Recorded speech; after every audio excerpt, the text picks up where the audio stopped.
электр энергиясын колдонууда кубаттуулукка чектөө киргизилди. Бул боюнча энергетика министрлигинен түшүндүрмө беришти.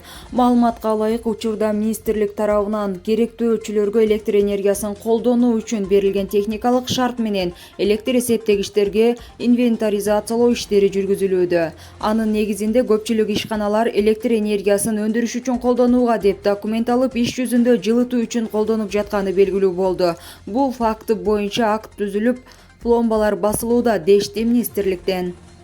Ошондой эле жөнөкөй абоненттер электр энергиясын колдонуу эрежесине ылайык 2 же андан ашык тиричилик техникасын бир эле учурда иштетүүгө уруксат берилбейт. Трансформаторлор алдын ала эсептелген кубаттуулукка жараша иштейт. Алар ашыкча жүктөм менен иштесе, электр жабдуулар иштен чыгуу коркунучу бар. Айрым абоненттер электр энергиясын пайдалануу эрежесин сактабай, бир эле убакта бир нече тиричилик техникасын колдонуп жаткандыктан электр эсептегичтерге лимит коюлууда. Эгер аталган эрежени аткарсаңыз эле лимитти сактаган болосуз. Ошондуктан тиричилик техникаларын баарын бир учурда эмес, кезек менен иштетиңиз деп айтылат министрликтин маалыматында.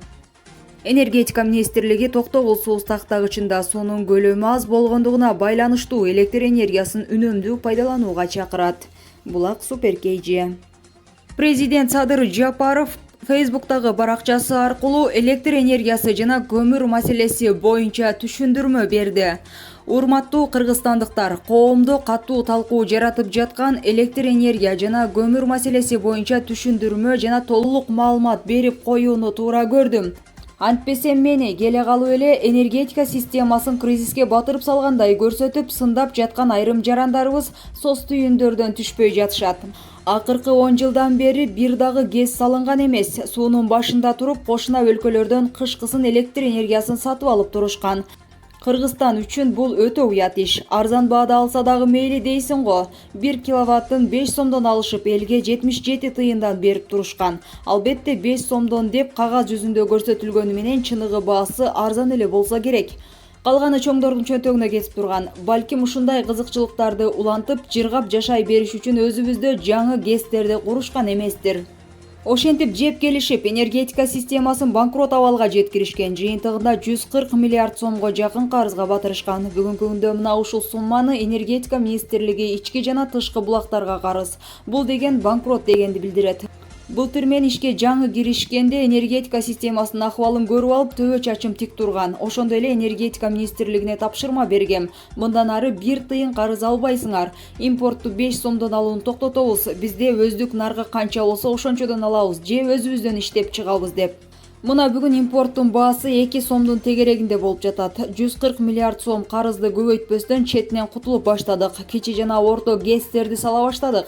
Кудай буйруса 2024-2025 жылдарга барып, энергетика системасын кризистен алып чыгабыз.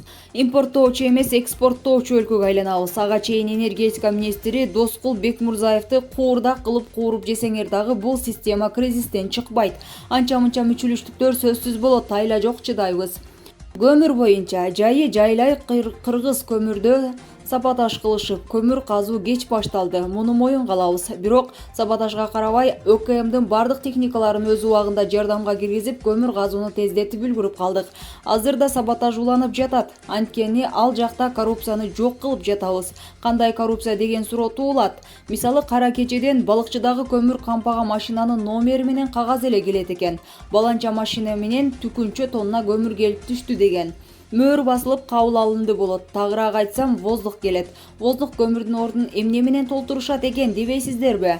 Балыкчыдагы кампадан кум аралаштырып жиберишет экен. Мына ошентип тестке алып келгенде бармак басты, көз кысты болуп эле өтүп кетип турган. Кара кечеден баштап тестке чейинкилер менен кумдан түшкөн пайданы бөлүшүп турушкан. Ошентип тест кум аралашкан көмүр жагып жүргөн. Ошол үчүн ушул ишке аралашкан бир нече адамдар камалышты. Кум аралашкан көмүр жагууну токтоттук. Башка коррупциялашкан иштердин үстүндө дагы иштеп жатабыз. Кыскасы, чирип калган системаларды тазалап жатабыз, деп жазды президент Садыр Жапаров.